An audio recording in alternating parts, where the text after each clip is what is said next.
Halo sahabat pelanggan channel kami yang terhormat, bagaimana kabar Anda di sana? Semoga dalam keadaan baik-baik saja. Dalam video ini, kita masuk ke topik penting, bagaimana cara merespon setelah putih membuka dengan langkah E4. Ini adalah fondasi yang wajib dipahami, karena sering dimainkan dalam beberapa kasus. Secara umum, ada 4 varian utama yang sering dimainkan oleh hitam, yaitu Italian Game, Pertahanan Sicilian, French Defense, dan Caro-Kann. Semua ini memiliki karakter yang berbeda, dan membutuhkan pemahaman ide, bukan sekadar hafalan. Selain itu, ada juga opening yang jarang digunakan seperti Owen Defense.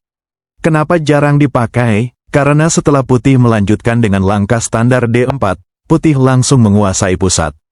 Artinya sangat jelas, bila Anda menghadapi Owen Defense, kunci utamanya adalah kontrol pusat, karena hitam telah memberi putih peluang. Dengan itu saja, secara posisi Anda sudah unggul tanpa harus bermain terlalu rumit.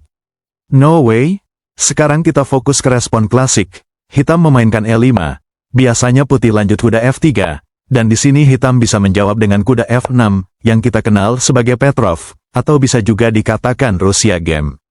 Opening ini solid, sederhana, tapi penuh jebakan bagi yang tidak memahami idenya. Terutama bagi mereka pemain otodidak, disinilah kesalahan klasik pemain putih sering terjadi. Banyak pemain terlalu terpaku pada Italian Game, sehingga tanpa berpikir panjang langsung memainkan gajah C4, sekilas terlihat normal, tapi sebenarnya ini susunan yang keliru. Kenapa? Karena Italian Game yang benar hanya terjadi jika hitam terlebih dahulu memainkan kuda C6, baru kemudian putih gajah C4, dan hitam lanjut kuda F6. Urutan langkah itu sangat penting. Jika urutannya salah, maka konsepnya juga runtuh, hanya saja terkadang pemain tak sadarkan diri.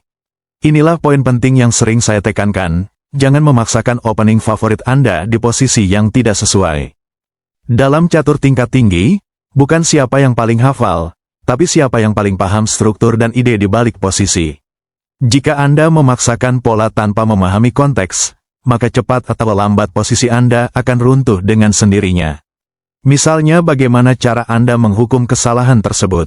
Langkah yang kurang tepat justru bila Anda ikut-ikutan memainkan kuda C6, memang tidak salah, namun peluang emas sudah terlewatkan, dan akhirnya Anda hanya masuk ke jalur biasa, seperti Italian Game tanpa tekanan berarti.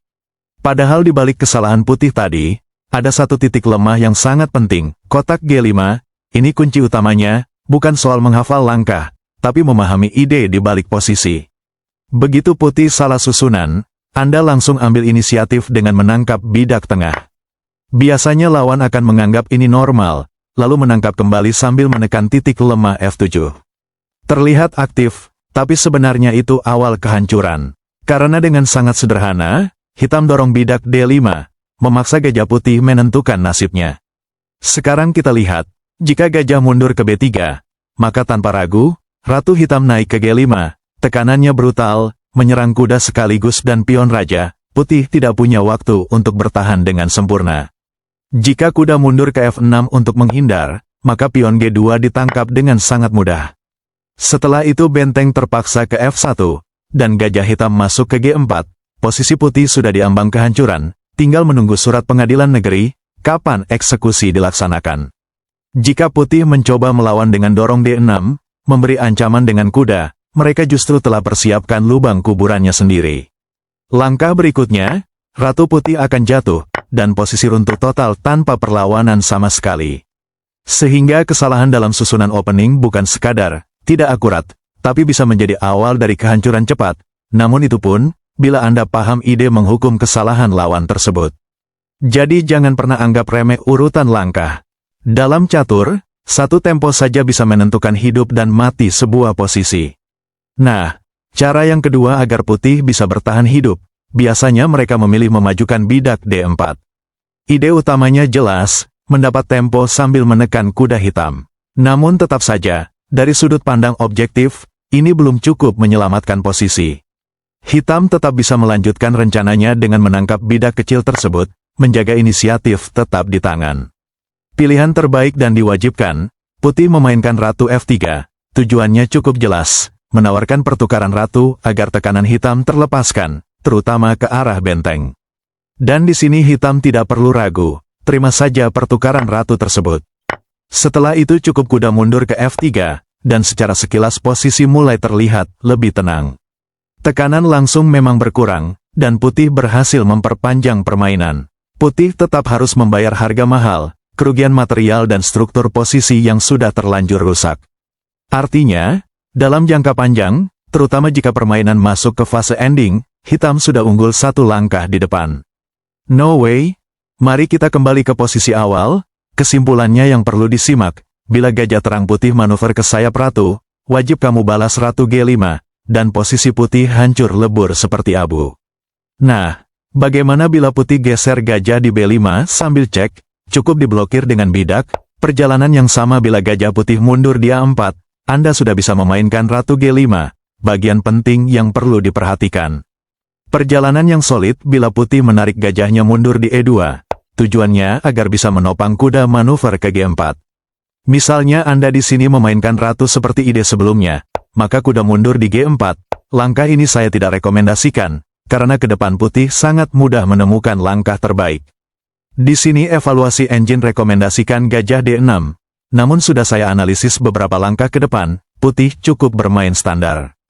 Artinya, lawan bermain lebih tenang, tanpa tekanan yang membuat mereka bisa pulihkan kembali posisinya. Inilah artinya bermain psikologis, bukan sekedar evaluasi engine. Sementara di sini saya rekomendasikan bidak H5, walaupun langkah ini menurut engine kurang akurat, namun lawan berada di ambang godaan. Contohnya, putih tergoda dengan bidak gratis ini. Terlihat logis namun mereka terjebak, karena setelah itu ratu F3, ancaman skakmat dan sambil menekan posisi kuda.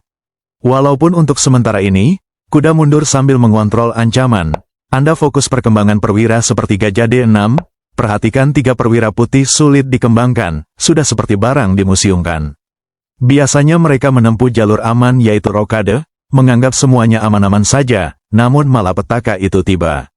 Setelah kita lanjut tangkap bidak cek, sebuah pengorbanan indah yang membuat lawan menderita sepanjang perjalanan. Ditolak atau diterima hasil akhirnya tetap sama. Misalnya mereka tangkap gajah, ratu naik sambil cek, terpaksa raja mundur mencari tempat aman, benteng tangkap gajah liar ini. Ancaman eksekusi mati di H8, jalan alternatif dari kulit putih, wajib menukar ratu dengan benteng. Namun saya rasa itu sudah tanda lawan menyerah, tanpa dijelaskan lagi. No way. Cara yang kedua kita mencoba mendeteksi cara berpikir manusia, biasanya bila mereka sudah unggul satu pion. Lebih cenderung mereka memilih memainkan ratu, dengan ide menyederhanakan permainan, apalagi posisi mereka sangat rawan. Namun pertama hindari pertukaran ratu mundur di E7, sambil memberi tekanan di posisi raja, bila rambut kulit putih merasa bahwa sudah saatnya rokade. Hasil akhirnya tetap sama kawan, karena setelah itu gajah tangkap bidak cek, ditolak atau diterima, perjalanan tidak akan mengubah hasil. Karena kotak H3 telah dikontrol oleh gajah, sehingga putih tidak bisa memblokir pakai ratu, bila kurang nangkap harap jeda sebentar. No way. Cara yang kedua, pilihan lain bagaimana bila di posisi ini putih memilih gajah G4, guna menawarkan pertukaran gajah, langkah penting yang perlu diingat kuda G3, hampir tidak ada jalan keluar bagi kulit putih. Bila putih tergoda tangkap kuda, gajah ambil sambil cek, bila diterima bukan hanya benteng yang jatuh, ratu juga ikut terseret. Mungkin raja E7. Sebagai pilihan terpaksa, gajah tangkap ini kembali cek, langkah berikutnya ratu mereka jatuh tanpa kompensasi apa-apa. Mungkin bila terjadi posisi seperti ini dalam permainan Anda, dengan ide yang kami sampaikan, lawan pasti akan banting meja, dan bersumpah akan membalas penghinaan ini.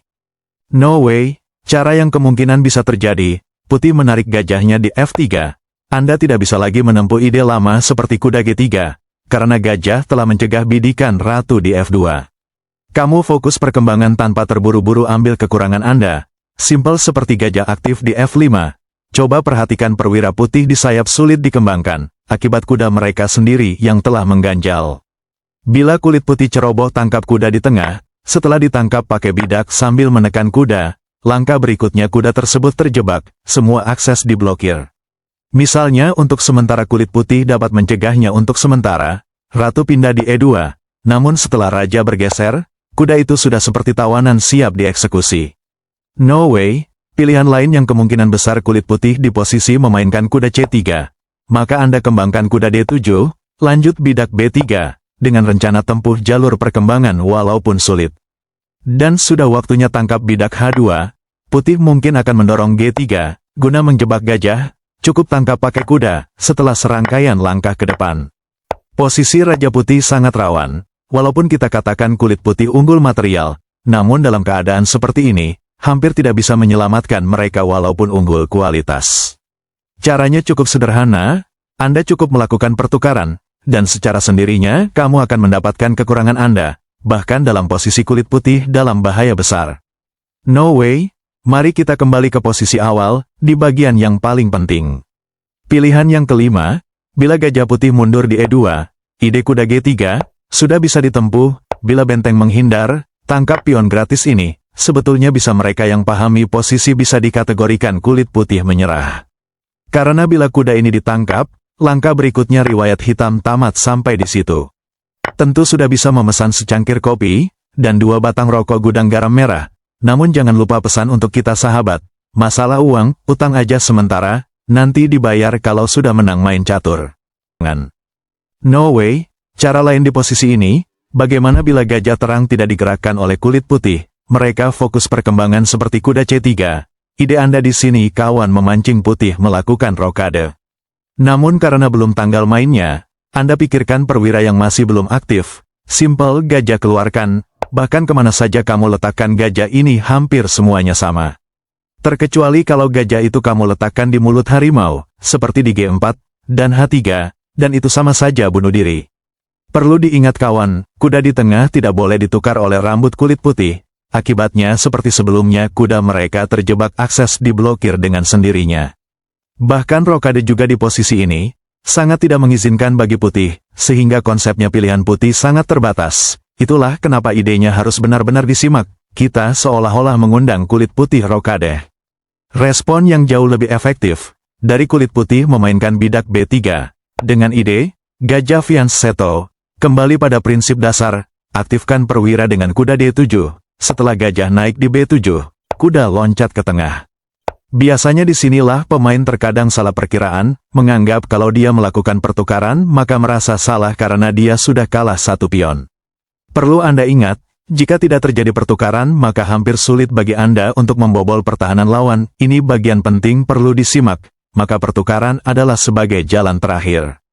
Jangan ragu bila sekarang kulit putih memilih pertukaran kuda di tengah, lalu kembali lagi pertukaran kuda, dan seterusnya pertukaran gajah. Keuntungannya semakin berkurang perwira di atas papan, maka menuju ending dengan posisi unggul jauh lebih efektif.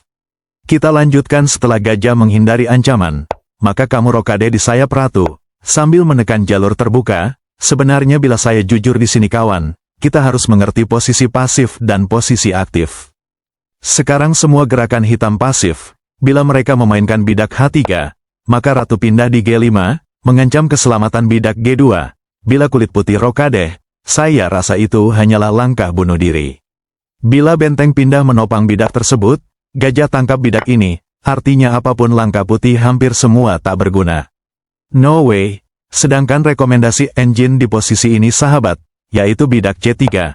Namun Anda cukup dengan tenang tangkap bidak kecil ini, walaupun untuk sementara pertukaran benteng, lagi-lagi ada ancaman baru di G2. Bila gajah mundur menopang ancaman itu, maka Anda sudah siap mendorong bidak tengah, mengancam keselamatan raja. Anda tidak perlu ciptakan skakmat cepat, cari ancaman kecil namun daya rusaknya lebih dahsyat. Nah, sedangkan bila di posisi ini warna kulit putih memilih langkah logika yaitu G3, bidak ini tetap didorong, ancaman skakmat, dan mengancam keselamatan ratu. Bila ditangkap pion berbisa tersebut, riwayat mereka akan tamat setelah ratu tangkap pion ini cek, raja pindah ke F1, gajah H3, dan permainan berakhir sampai di situ. Sekarang mari kita kembali ke posisi awal, perjalanan semakin rumit bila warna kulit putih tidak tertarik dengan bidak berbisa itu. Blunder bila mereka mengandalkan logika, dan memainkan kuda C3, karena setelah itu ide lama yaitu ratu G5, masih bisa dipakai di posisi ini, sambil menekan kuda baik G2. Hal itu tentu berbeda, karena dorongan H5, telah kontrol kotak G4, mungkin saya tidak perjelaskan pasti sahabat sudah mengerti, apa akibatnya. Bahkan bila mereka memainkan bidak C3, dengan ide dorong D4, maka ide lama masih tetap bisa dipakai ratu G5, daya rusaknya sama saja putih akan hancur lebur. No way, langkah paling sulit ketika bidak D3, pilihan paling efektif, karena selain menekan kuda, sambil kontrol kotak G5, sehingga kamu tidak memiliki kesempatan menekan. Jangan memaksakan diri, tarik kuda terlebih dahulu di F6, memperbaiki posisi. Bila sekarang gajah G5, saya bagikan sedikit teori kepada Anda. Bila gajah sering memaku kuda dalam posisi ini, bisa saja Anda memainkan gajah E7, sambil menopang, sehingga Anda berada dalam sistem bertahan. Namun jangan abaikan kemungkinan lain, bahwa setelah gajah naik ke G5, bidak B2 lemah, maka Anda bisa memanfaatkan peluang itu Ratu B6. Teorinya ini mirip seperti sebelumnya. Bila sekarang hitam tergesa-gesa dorong bidak B3, maka Ratu D4, langkah berikutnya kuda mereka wajib gugur tanpa kompensasi apa-apa. Nah, di sini bagian paling benar cara menggunakan teori. Kita bayangkan setelah di posisi ini putih merespon jawaban itu dengan Ratu C1, artinya putih sekarang yang bertahan, kita yang menekan.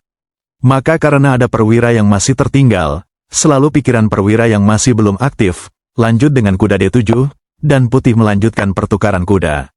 Lalu setelah itu pertukaran gajah dengan kuda. Walaupun di fase ini kita memiliki pion lemah, namun di sisi lain hitam bisa menekan lewat jalur terbuka. Bagaimana cara memahami bahwa hitam sedikit unggul secara praktis? Hitam memiliki sepasang gajah, dan jalur sepanjang G, sementara Ratu tidak bisa kemana-mana, harus melindungi ancaman di B2, yang sering dimainkan di posisi ini kuda C3. Namun ini blunder, karena putih mengabaikan tekanan kecil di B2, yang bisa sewaktu hari nanti membesar. Karena akan dibalas gajah H6, menekan Ratu, terpaksa pindah di B1, sambil menopang bidak tersebut, dan setelah itu rokade panjang. Artinya di sini putih hanya bertahan, bahkan kalau saya rela lepaskan kekalahan material, asalkan terlepaskan dari tekanan. No way, respon paling kuat di sini warna kulit putih memainkan Ratu, yaitu pemaksaan pertukaran Ratu. Setelah rokade panjang, kronologinya sekarang berbeda, putih terlepas dari tekanan kawan. Namun terkadang pemain menengah menghindari pertukaran Ratu, agar permainan itu menarik dan panjang, seperti di warung kopi pada umumnya. Namun saya tidak berpikir seperti itu kawan, bahkan saya melakukan segala cara, agar terlepas dari tekanan kecil sebelum membesar. Sekarang mari kita perlihatkan varian utama dari opening Petrov. Di posisi ini putih lebih tepat menangkap bidak tengah, dan hitam mengusir kuda terlebih dahulu, dengan D6, setelah kuda mundur kembali. Hitam tangkap bidak tengah, dan seterusnya kulit putih memajukan bidak D3, baik ke D4, sama saja ujung variannya sahabat. Setelah kuda mundur kembali, gajah putih aktif di E2, hitam bidak D5, rokade di sayap raja, gajah E7, setelah pion D4, hitam amankan raja. Ini bentuk formasi varian utama Petrov, posisinya seperti ini, walaupun terjadi perbedaan sedikit, asalkan tidak terjadi salah urutannya, idenya tetap sama. No way, mari kita kembali. Bagaimana bila di posisi ini warna kulit putih menarik kuda di D6, masih tetap varian yang sehat, hitam masih memakai cara lama tangkap bidak tengah. Setelah Ratu E2, di sini pentingnya hitam tidak memiliki pilihan terkecuali melawan sepadan Ratu E7, tujuannya menopang kuda, dan terlepas dari pin tentunya. Lanjut kuda putih loncat di F4, hitam kembangkan kuda C6. Setelah kuda putih naik ke D5, sambil menekan Ratu, nah di sini saya kembali mengingatkan bila Anda memainkan Ratu ke E5, sah-sah saja, hanya saja sedikit bertahan. Anda melawan balik pakai kuda D4, juga melawan agresif putih, di mana opsi terbaik seharusnya dari putih menerima tawaran tersebut. Namun terkadang lawan berpikir mencari keuntungan semata dengan memindahkan Ratu C4, dengan ide mereka hindari ancaman dan menekan Ratu milik hitam. Ide putih walaupun kuda menghindari sambil cek, mereka cukup menangkap kuda, namun setelah kuda tangkap di sini, riwayat putih tamat sampai di situ. Lawan yang mengalami kekalahan cepat ini, pasti akan membalas penghinaan ini. Oleh karena itu kami mengucapkan sekian dan terima kasih. Mohon maaf bila ada kata-kata yang mungkin kurang menyenangkan di hati sahabat, saya harap jangan dibawa di hati. Salam hormat kami kepada seluruh pelanggan channel, salam satu papan dan satu perjuangan.